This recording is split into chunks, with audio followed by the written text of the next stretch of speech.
My name is Richard F. Lyle. I am a plein air artist. This video, The Guide to Plein Air Painting, Chapter 1, is a video lesson. You will be introduced to the equipment required to start to explore the world of plein air painting. The video is the first of 5 videos that will be released. The 5 videos will walk you through the whole process of painting in the great outdoors. I hope these videos become a reference for future artists for many years to come. Index page that shows the chapters. Chapter 1, Equipment. Chapter 2, Composition. Chapter 3, Underpainting. Chapter 4, Painting Foundation. And Chapter 5, Refined Painting. Plein air painting is one of the most rewarding experiences anyone could encounter. People travel all over to see and experience new things. When you start to paint outdoors, you realize how little you actually saw. You start to see the world through a new set of eyes. I felt like I was reborn after 1 week of painting in nature. You have no idea how much you can learn and absorb about nature, not until you stay in one place for hours, taking it all in. Chapter 1, Equipment. We'll talk about the easel, paints, brushes, palette, tools, and other supplies. So let's get started with the lesson. The first thing we will talk about is the easel. The easel holds your paints, brushes, solvents, medium, painting canvas, and much more in a nice carry case. The easel legs can be adjusted for almost any terrain. This is perhaps the most important piece of equipment for a plein air artist. The French easel is your workstation. It's also a place I think you can save the most money if you are working on a budget. If you go online or to a large art store, you will see a number of French easels, and their price will vary from just under $100 to over $500. Over the years, I have tried many easels. My first easel was expensive, and it has a metal tray liner, which I hate for many reasons. I like my less expensive easel far more because it's lighter. If you go to Cheap Joe's or Jerry's and buy their brand name easel on sale, you will do good. It is far more important to spend the money to buy good quality professional oil paint. Look at how to set up the easel. Do not set up your easel until you've seen this whole video. The first time you set up your easel, it will take 10 steps. The first time needs to be done indoors. Have everything you need laid out in front of you. After you complete the first setup cycle, you will only have 6 steps because the easel will already have everything stored inside and be at step 4. You should practice the setup many times until you can do it without thinking. You will still find it difficult the first time outdoors. Now we'll start step 1. Pick up the easel by the handle and place on a table or floor. Then lay the easel flat. Open the snaps, then try to lift the door. You may need to loosen the 2 thumbnails, one on each side.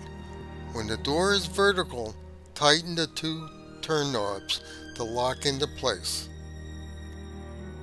Lift out the palette and pull the drawer out. You will see 2 compartments under the drawer. One I store my dirty brushes, which I clean better when I return home. The other large compartment I use for tools. Work the drawer back and forth and make sure that it slides freely. Sometimes you may need to sand down a high point or adjust the divider, if not when the easel is new, but over time with use. Step 3. The compartments in the drawer. I use these compartments to organize my paints and clean brushes. You need to give this some thought. You do not want to spend time looking for paints or brushes when you are working. Step 4. Place the palette back in the easel.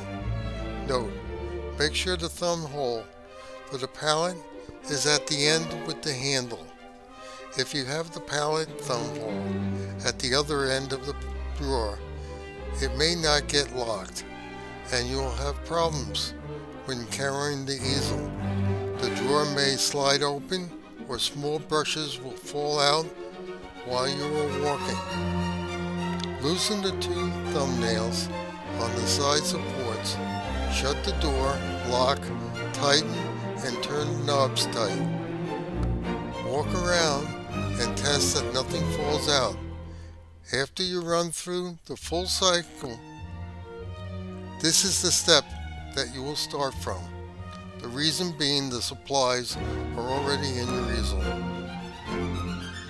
Step 5. Place the easel on the end with the handle up. Loosen the 2 wing nuts for the left and right leg. Unsnap legs and fold down as seen in this picture. Hold the leg into position to be locked into the leg support when tightening wing nuts. Check and see that you can loosen the thumbnail screws that allow you to telescope the leg. Often you may need the multi-tool pliers to break them loose. Step 6. Loosen the wing nut for the middle leg. Unfold middle leg and lock the leg open by tightening the wing nut. Check to see if you can loosen the thumb screw for the telescoping leg. Flip easel over so it is supported by the 3 legs. Make any required height adjustments with the telescoping legs. Loosen the 2 thumb screws for the door, then lift the door and tighten. Step 8. Pull out drawer and place palette on drawer. The drawer makes a very good table for your palette when you need 2 hands. In this picture, you can also see how the easel holds your painting canvas. Step 9. This close-up picture of the palette here, sitting on the drawer, shows that the palette is set up for someone who is left-handed. The thumb hole is on the left. Now the palette is set up for a right-handed painter. The paint is also applied to the palette. The palette cups are in the right-hand corner, but the thumb hole is now on the right, which allows your left thumb and arm to support the palette while your right hand is being used to paint. Note, before you start putting the paint on the palette, check out how the thumb feels in the hole. You may need to flip the palette over, but keep the hole on the same side. Step 10. Make sure everything is placed back into the correct storage space. Shut the door and lock. Close up the easel. You are now at the end of step 4 and ready to set up and paint in the future. Let's talk about paint. This is the one place you should never try to save money. Yet I always see people trying to save money here. You do not need to buy the most expensive paint, but you need to purchase professional grade paint. There are many good professional grade paints on the market. You need to decide to buy one and stick with it. The best size tubes for colors is 37 milliliters because they fit well in your easel. You use more white than any other color. Requires a larger tube, 150 milliliter. Depending on the brand paint, your large tube may not fit in the easel. If it does not fit, you can carry it in a canvas bag or small backpack with other supplies. Let's talk about brushes. There are 2 major types of brushes, hard bristle and sable hair. The hard bristle is stiff and the sable is soft. The hard brush can load up with paint and is excellent for use on a canvas with large brush strokes. The sable brushes works well on smooth surfaces. Sable brushes are also very good for adding detail at the end of your painting. Now, when you go to the store and you see many brushes of different materials, you will say, why did he say there was only 2?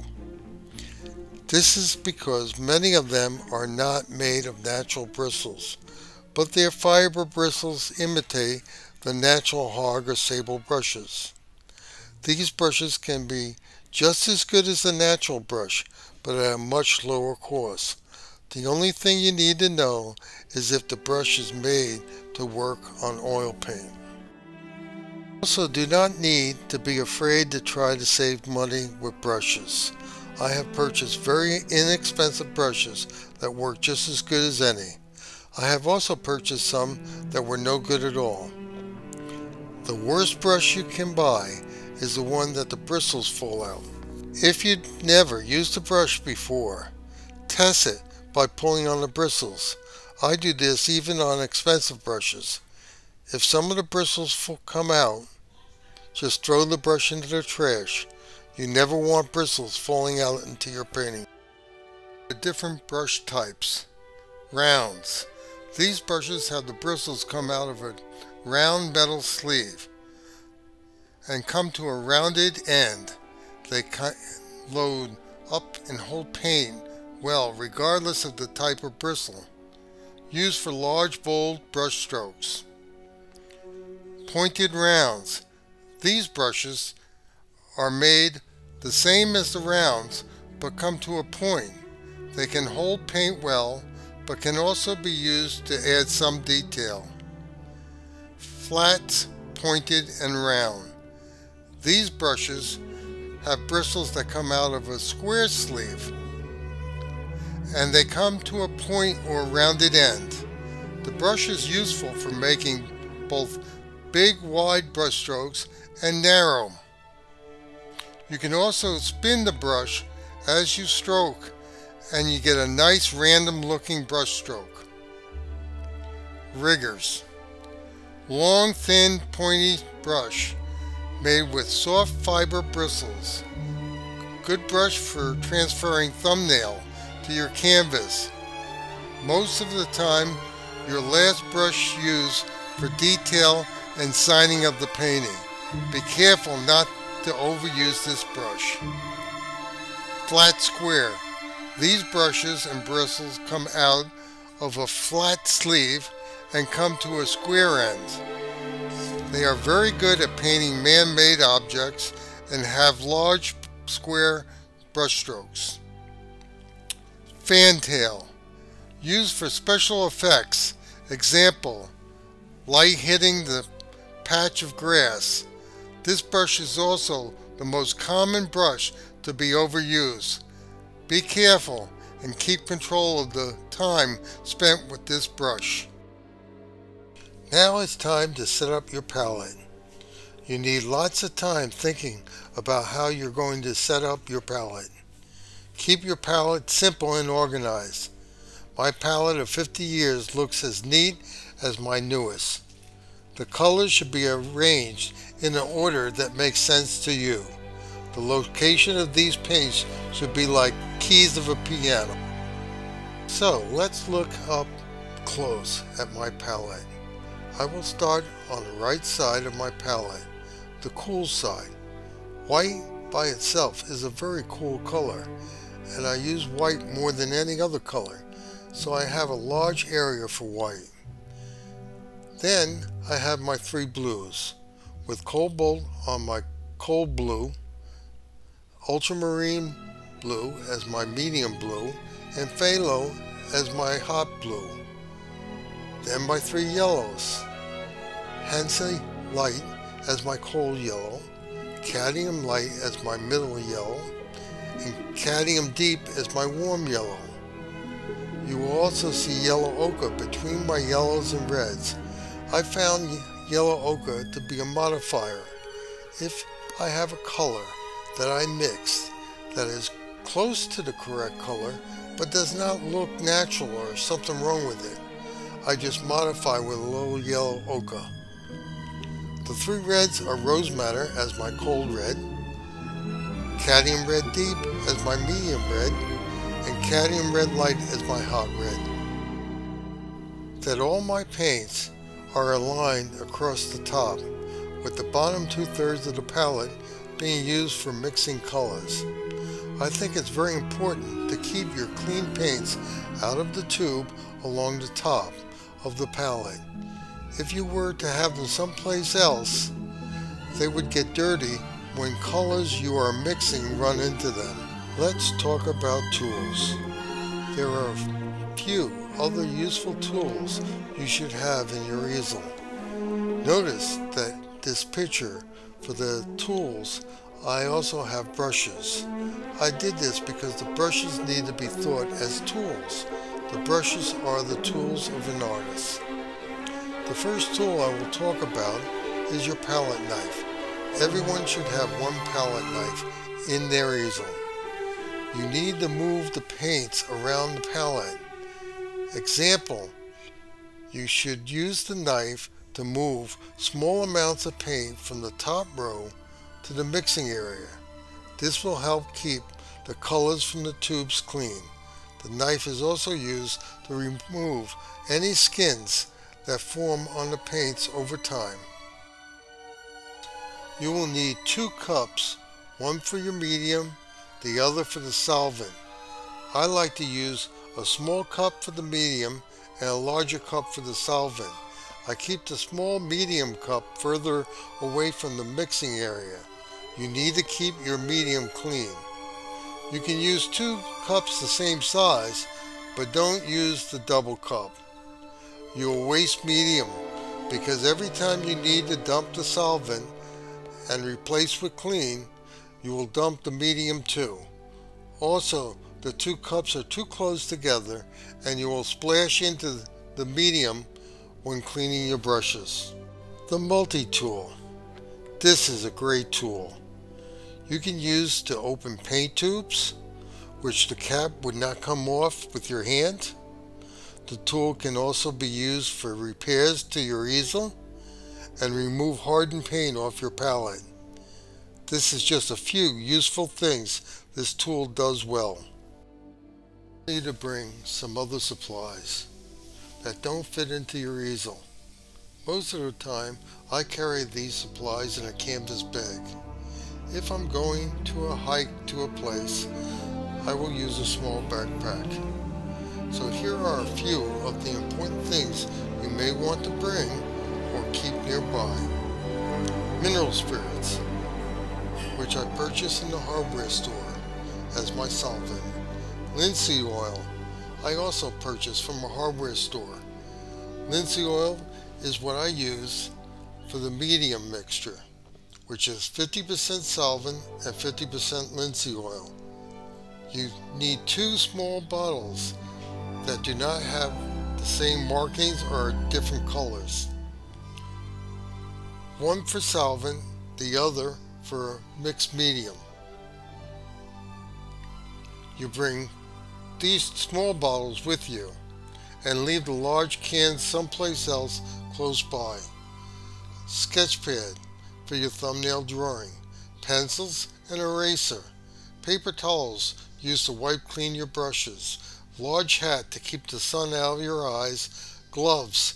I have a pair of gloves that the fishermen wear in the winter. They work great for painting in the winter.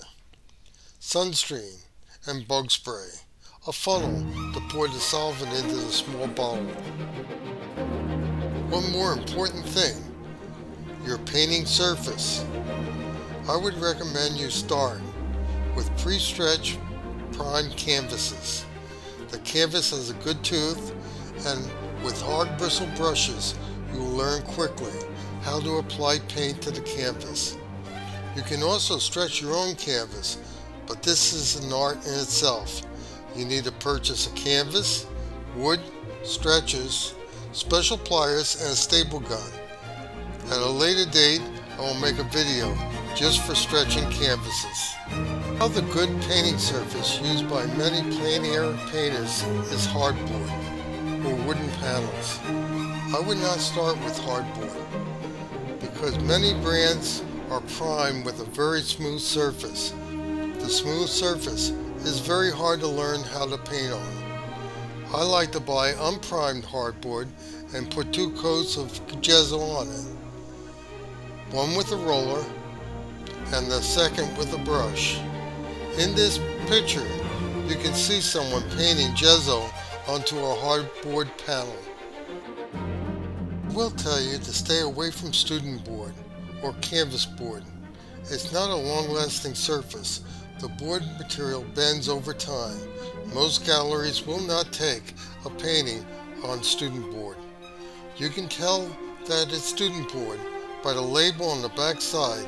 The label will ask your name, title, date, and more. I hope you enjoyed the video.